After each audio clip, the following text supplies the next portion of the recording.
नमस्कार दोस्तों, आज मैं इस ऐसे शख्सियत के साथ आप सभी के साथ रूबरू कराने जा रहा हूं जो कि बिहार के लिए एक बहुत बड़ा नामचीन, जो कि एक ऐसे अधिकारी जो कि बिहार को बदलने के लिए अपना हमेशा शिक्षा हो, स्वास्थ्य हो, रोजगार हो, तमाम मुद्दे पे बिहार के हर पंचायत स्तर से लेकर जिला स्तर तक हर गाँव तक पहुँचना चाहते हैं। मैं उनसे छोटा सा संक्षेप में परिचय जानना चाहूँगा। सर, स्वागत है हमारा चैनल में। सर, छोटा सा परिचय अपना हमारे दर्शकों से दें। यात्री हूँ, यात्रा कर रहा हूँ, प्रारंभ हुआ अंत की ओर जा रहा हूँ। इस बीच में समाज में योगदान देना चाहता हूँ। मूल रूप से बिहार के बेगूसराय ज़िले का रहने वाला हूँ। बीहट मेरा गांव है। पिताजी इंडियन ऑयल की सेवा करते थे। तो जन्म के तुरंत बाद गुवाहाटी, बरौनी, भोपाल, दिल्ली इत्यादि स्थानों पर पढ़ाई हुई और IIT कानपुर में ग्रेजुएशन के बाद पुलिस सेवा में 2003 में आया। उम्र अभी 44 साल की है। इच्छा है कि अपने जीवन में जो भी समय शेष है बिहार को दूँ, कुछ अच्छा करूँ, क्योंकि बाल्यकाल से ही मन में एक भाव जगा। जब क्लास 9th में था, भोपाल में पिताजी की पोस्टिंग हुई थी और बच्चों ने बिहारी बोल के चिढ़ाना शुरू किया था और तभी लगा था जो शब्द सम्मान का प्रतीक होना चाहिए, अपमान का सूचक किसने बना दिया और कैसे अपने जीवन में कुछ कर सकता हूँ। आगे यात्रा चलती रही। IIT की मैंने तैयारी की। 97 में IIT के पेपर लीक हुए और लीक का केंद्र बिहार था और तब मन में और दुविधा ने जन्म लिया कि जिस क्षेत्र में कभी नालंदा थी, विक्रमशिला स्थापित थी, उसमें लोग ऐसे शॉर्टकट्स के पीछे क्यों लगे हैं कि पेपर लीक होता है। अनेक प्रकार के उस प्रकार के विद्यार्थी देखे जाते हैं जो शॉर्टकट्स चाहते हैं। और तब लगे अब मैं क्या कर सकता हूँ। IIT पहुँचे थे, पिताजी उस समय दिल्ली में थे, फिर पोस्टिंग बरौनी रिफाइनरी हुई और फर्स्ट ईयर के बाद जब सब लोग घर जा रहे थे तो उस समय घर से मुझे मना किया गया। फ़ोन आया कि नहीं जाना है, जबकि टिकट भी हो रखा था। और तब कहा गया कि क्यों नहीं आना है, तो बेगूसराय मोकामा में पकड़ के शादी होती है। और इस अवस्था में जब 1 महीने में IIT में रहा तो समझिए बड़ी दुविधा में था। घर जाने की इच्छा भी थी और मन सोच रहा था बिहार को क्या हो गया, जहाँ मैं चाह के भी नहीं जा पा रहा हूँ। तब बिहार के इतिहास को जब खंगालने लगा तो वेदांत की ओर बढ़ता गया, उपनिषदों को समझता गया और तब लगा कि प्राचीन काल में बिहार यदि अग्रणी था तो कारण उसकी सोच थी। वेदांत की धरती रही है जिसमें भेदभाव नहीं थे। इसलिए बिहार के जब इतिहास को मैंने और गहराई से समझा तो मैंने पाया कि बिहार में जातियां आज भी हैं, तब भी थीं, लेकिन जातिवाद उस रूप में जिस रूप में आज हम देखते हैं, ऐसा संघर्ष अगर प्राचीन काल में रहा होता तो मगध में कभी नंदवंश स्थापित नहीं हो पाती। सबसे निम्न वर्ग के लोग शासक बने। आचार्य चाणक्य की सोच भी अगर छोटी होती तो चंद्रगुप्त की जाति खोजते, लेकिन सोच बड़ी थी तो हम एक व्यक्ति को व्यक्ति से बिना किसी भेदभाव के जोड़ते हुए वैशाली को स्थापित कर सके, जिसके उत्तर में हिमालय, दक्षिण में गंगा, पूरब में कोसी और पश्चिम में नारायणी गंडक स्थापित थी। उस पूरे वज्जी महाजनपद में 707 गणराजा चुने जाते थे बिना जाति के आधार पर। एक अलग सोच, विश्व का प्रथम गणराज्य। उसी को हम देखते हैं जब आगे तो हम पाते हैं मगध का साम्राज्य का उदय होता है। जब सोच बड़ी होती है तो अफगानिस्तान के पार तक, हिमालय के उत्तर तक हम साम्राज्य स्थापित कर पाते हैं। आज उसी बिहार में जिसमें कभी ऑक्सफोर्ड और कैम्ब्रिज की कल्पना से पहले हम विश्वविद्यालय स्थापित करने की क्षमता रखते थे, कहीं ना कहीं उस ऊर्जा का उपयोग हम सही दिशा में नहीं कर रहे हैं। तो एक सामाजिक अभियान की प्रेरणा मन में जगी। बहुत लंबे समय से बिहार में रहा हूँ और बगहा को मैंने बदलते देखा है, जिसको लोग असंभव मानते थे। अंग्रेजों ने भी यूनिवर्सिटी ऑफ क्राइम लिखा था, मिनी चंबल लोग कहते थे, किडनैपिंग्स होती थी, लेकिन लोगों के सहयोग से, लोगों के जुड़ने से वहाँ सभी डकैतों ने सरेंडर किया। सोच इस रूप में बदली कि लोग कहते थे कि महर्षि वाल्मीकि की भूमि है, तब से अपराध चलता है। इसी सोच को हमने बदला कि परिवर्तन जब तब हो सकता था तो आज क्यों नहीं हो सकता। और जब लोगों से जुड़े तो जो असंभव दिखता था संभव हुआ।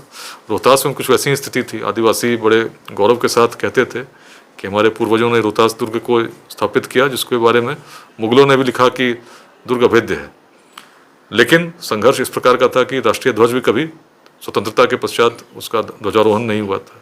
तो जब लोगों से हम लोग जुड़े, मुझ पर भी गोलियां चली, बगल से निकली, लेकिन जुड़ते जुड़ते एक एक आदिवासी के मन में हमने प्रेरणा जागृत कर दी कि यदि आज आप संघर्ष छोड़कर सहयोग करेंगे, निश्चित रोहतास भी बदलेगा। और इसका परिणाम ये हुआ कि उग्रवादियों का लोगों ने विरोध करना शुरू कर दिया, जबकि पुलिस ने एक शब्द भी नहीं कहा था।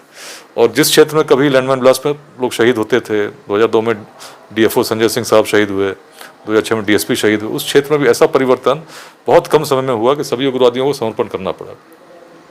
तो विरासत से प्रेरित 2 परिवर्तन तो मैंने अपने जीवन में बगहा में और रोहतास में साक्षात देखे हैं, जिसको लोग असंभव मानते थे। रोहतास दुर्ग पर पहले कभी चुनाव नहीं हुए थे। 2009 में पहली बार तिरंगा फहराया लोगों के सहयोग से, पुलिस के एक माध्यम बनने के पर।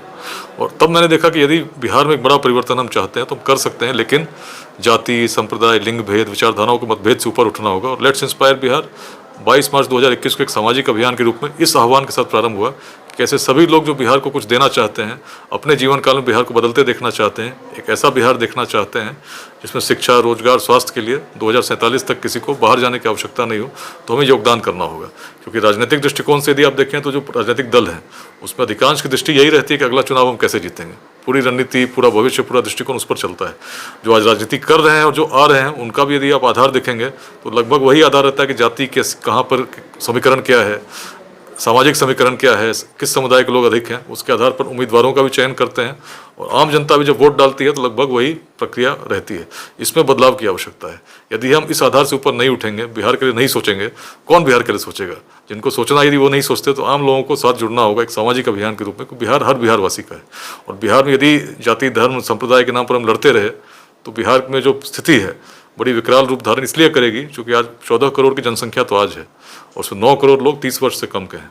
अगर 2047 तक एक विकसित बिहार बनाना है और सभी को हमें उस बिहार में ही रोजगार देना है तो अभी जो स्थिति आप देख रहे हैं किस प्रकार से पलायन चल रहा है, यदि बिहार में उद्यमिता की क्रांति नहीं हुई, हर पंचायत में स्वरोजगार, स्टार्टअप्स के लिए हमने अपने युवाओं को प्रेरित नहीं किया, प्रोत्साहित नहीं किया, मार्गदर्शित नहीं किया तो आने वाला भविष्य अंधकार में होगा, चाहे कुछ भी हो जाए।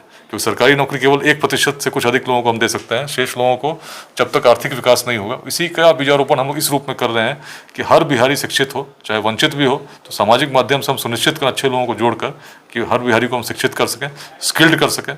क्योंकि जो व्यक्ति शिक्षित होगा, स्किल्ड होगा, निश्चित है रोजगार का सृजन भी कर लेगा। उसी प्रकार से जाति, संप्रदाय, इन भेदों को हम इस रूप में मिटाएंगे कि सबको जोड़ेंगे और मन में कोई भेदभाव नहीं हो, उसमें वंचित का सहयोग उनके माध्यम से जो सक्षम है, हर भेदभाव से ऊपर उठकर जब हम करेंगे, क्योंकि लक्ष्य एक है बिहार को आगे ले जाना। कोई भी वर्ग, कोई भी समुदाय पीछे रहता है तो बिहार आगे कैसे होगा? सबको लेकर चलना है और उद्यमिता मंत्र है अभियान का। शिक्षा, समता, उद्यमिता, 3 मंत्रों के साथ हम लोग कर रहे हैं। 1400 से अधिक कार्यक्रम हुए हैं। 1 लाख से अधिक लोग स्वैच्छिक रूप से व्हाट्सएप ग्रुप्स में आज जुड़े हुए हैं। छपरा में भी बड़ी संख्या में लोग जुड़े हैं। दिसंबर से हम लोगों ने प्रारंभ किया नमस्ते बिहार कार्यक्रम, जो हर जिले में मुक्ताकाश में बड़ा कार्यक्रम जिसमें हर पंचायत से लोग आए, इस अवधारणा के साथ प्रारंभ किया गया ताकि जो हमारा लक्ष्य है कि 2028 तक हर पंचायत में पहुँचें, उसको हम लोग स्थापित कर सकें। बेगूसराय के कार्यक्रम में 50,000 की भीड़ आई थी, पूरे बिहार से लोग सम्मिलित हुए। दूसरा कार्यक्रम आरा में हम लोगों ने 21 जनवरी को किया। तीसरा कार्यक्रम 1 दिसंबर रोहतास में, सासाराम में सुनिश्चित हुआ है और चौथा कार्यक्रम छपरा में सुनिश्चित हुआ है 8 दिसंबर। आज छपरा में हूँ, सभी से सहयोग मांगने आया हूँ, लेने आया हूँ, क्योंकि बिहार हम सभी का है और मैं बड़ा प्रसन्न हुआ। एक आयोजन समिति बनी है, हरिंद्र सिंह जी उसके अध्यक्ष हैं। एक बड़ी लंबी समिति हम लोगों ने आज गठित की है स्वेच्छा से और मुझे पूरा विश्वास है कि 8 दिसंबर छपरा का राजेंद्र स्टेडियम पूरे बिहार को, पूरे भारत को एक नया संदेश निश्चित देगा। तमाम आप बिहार में आप चर्चा करने जा रहे हैं, शिक्षा हो, रोजगार हो या राजनीतिक स्तर पे तमाम मुद्दे पे आप बात कर रहे हैं। कहीं ना कहीं अगर बिहार में उद्योग की आप बात कर रहे हैं तो जितने भी पुराने उद्योग हैं अभी भी बिहार में बंद पड़े हुए हैं। क्या आपके आने से इस मिशन को लेकर क्या पुराने उद्योग अभी अपनी मढ़ौरा में है, चीनी मिल की हम बात करें, सभी कई नेतागण यहाँ के राजनीतिक स्तर पर चीनी मिल का राजनीति करके अभी अपना सीट बनाए रखे हैं। अगर आपके आने से क्या बिहार में बड़ा बदलाव हो सकता है शिक्षा, स्वास्थ्य और रोजगार में? देखिए, मेरे आने से क्या होगा ये क्या नहीं, मैं तो जहाँ रहता हूँ मैं प्रयास कर रहा हूँ। मैं तो आज जिस पद पर हूँ उससे पहले किसी और पद पर था, कल किसी और पद पर रहूँगा, किसी और दायित्व में रहूँगा, लेकिन बिहार के प्रति जो मेरा दायित्व है वो हमेशा रहा है, प्रारंभ से रहा, आज भी रहेगा, कल भी रहेगा। तो मैं तो हर व्यक्ति को जगाना चाह रहा हूँ। मेरा अभियान नहीं है, हर उस बिहारवासी का अभियान है जो बिहार को बढ़ते देखना चाहता है। जो संदेश वो मेरा नहीं है, बिहार की माटी का संदेश है, बिहार के पूर्वजों की दृष्टि है, जिसको लेकर मैं लोगों को जोड़ने का प्रयास कर रहा हूँ। और मुझे इससे क्या लाभ? मैं तो बिहार को बढ़ते देखना चाहता हूँ, यही मेरी दृष्टि है और यही मेरा स्वार्थ है। और इसीलिए मैं शनिवार, रविवार परिवार छोड़कर बिहार में भ्रमण करता रहता हूँ ताकि कुछ लोगों को जगा सकूँ। लोग जगह हैं और जो भी उद्योग हैं, मैं मुख्य दृष्टि है उद्यमिता की है। तो जहाँ भी उद्योग बंद हुए निश्चित है कि उससे बड़ी संख्या में चालू होने होंगे। बड़े उद्योग तो आएंगे, लेकिन उससे पहले हम लोग को छोटे छोटे उद्योगों से प्रारंभ करना होगा। अभियान में एक छोटा लक्ष्य हम लोग ये लेकर चल रहे हैं कि हर जिले में बिहार के 5 ऐसे स्टार्टअप सफल हो जाएं 2028 तक, जिसमें 100 लोगों को रोजगार देने की क्षमता हो। यदि 38 जिले में 5-5 स्टार्टअप हमने स्थापित हो गए हमारे प्रयास से, तो आप समझ सकते हैं कि इन 5 से 50 होने में समय नहीं लगेगा और लोग प्रेरित होंगे। तो इसी दृष्टिकोण के साथ हम लोग कार्य कर रहे हैं। जैसे कि एक प्रेस वक्ता में प्रशांत किशोर ने आपके प्रति आपत्तिजनक टिप्पणियाँ की हैं कि जो विकास वैभव जी हैं लगातार बिहार का जनसभा और प्रोग्राम का आयोजन कर रहे हैं, तो कहीं ना कहीं बिहार की जो दशा जो अभी है उन्होंने कहा कि मैंने उस दशा को देख लिया है, वैभव जी दशा को नहीं देख पाए हैं। क्या उनके ये करने से बिहार में तो रोजगार भी नहीं है, यहाँ की अर्थव्यवस्था भी कमी है, सरकार के पास पैसा नहीं है, तमाम उन्होंने टिप्पणियाँ पे उन्होंने बात रखी। तो क्या उनकी टिप्पणियाँ, उन्होंने तो बिहार को देखा है और आप बिहार को फिर से देखना चाहते हैं, तो क्या कहेंगे इसके लिए? देखिए, किसी व्यक्ति विशेष से न मेरी शत्रुता है, न किसी से आसक्ति, न किसी से द्वेष। यही मेरी नीति प्रारंभ से रही है। लोक सेवक हूँ, अपने दायित्वों का निर्वहन करता हूँ, न किसी पर मैं टिप्पणी करना चाहता हूँ। किसी व्यक्ति विशेष ने कुछ किया हो तो इसकी मुझे जानकारी नहीं है। मैं तो अपने अभियान में लगा हूँ, बिहार की दृष्टि को लेकर चल रहा हूँ। बिहार के सभी जिलों में युवा संवाद हुए, उसके बाद बड़े कार्यक्रम जिसमें हजारों की भीड़ आ सके, वैसे मुक्ताकाश में कार्यक्रम की संकल्पना लेकर चल रहा हूँ। बेगूसराय में सफल कार्यक्रम हुआ, आरा में हुआ, बिहार के सभी जिलों में जाऊँगा। लोग जुड़े हैं हमारे साथ, उन्हीं के माध्यम से सफल कार्यक्रम इस रूप में कर रहे हैं कि हर पंचायत तक ये संदेश पहुंचे। मेरा मानना बड़ा स्पष्ट है, राजनीतिक परिवर्तन से बिहार नहीं बदलेगा। राजनीतिक परिवर्तन तो हर 5 वर्ष में होता है, लेकिन बिहार को जिस परिवर्तन की आवश्यकता है, बड़े सामाजिक परिवर्तन की आवश्यकता है, जिसमें जाति, धर्म, संप्रदाय, लिंग भेद, इन सभी चीज़ों से ऊपर उठकर बिहार की दृष्टि को लेकर चलने लगे, जो प्राचीन काल में स्थापित थी, जिसमें हम जातीय विद्वेष से ऊपर सोचना जानते थे।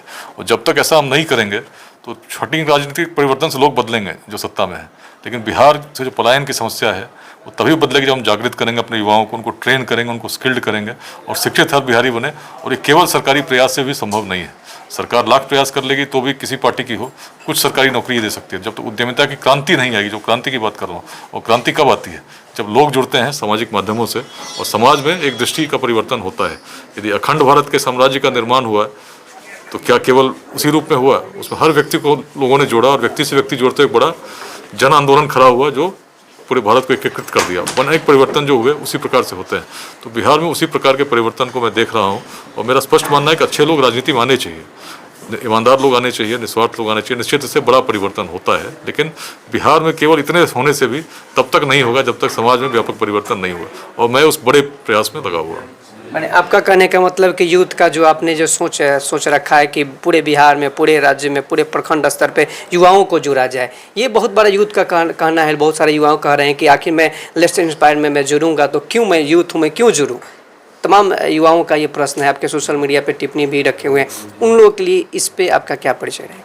नहीं, बहुत स्पष्ट है, इसमें मेरा तो कोई स्वार्थ है नहीं, ना आपका कोई स्वार्थ है। ऐसे बिहार वासियों को जोड़ने के लिए ही ये अभियान चल रहा है जो बिहार को कुछ देना चाहते हैं। तो जिसके मन में इस प्रकार का प्रश्न है उसका उत्तर यही है कि ऐसे लोग जुड़े जो बिहार के लिए कुछ निस्वार्थ भाव से देना चाहते हैं। और आज ऐसे 1 लाख से अधिक लोग जुड़कर योगदान कर रहे हैं, तभी ऐसे कार्यक्रम संभव हो पा रहे हैं, जो बड़े कार्यक्रम जैसा आपने दृश्य देखे होंगे। और उद्देश्य सबके मन में वही है, बिहार बदले।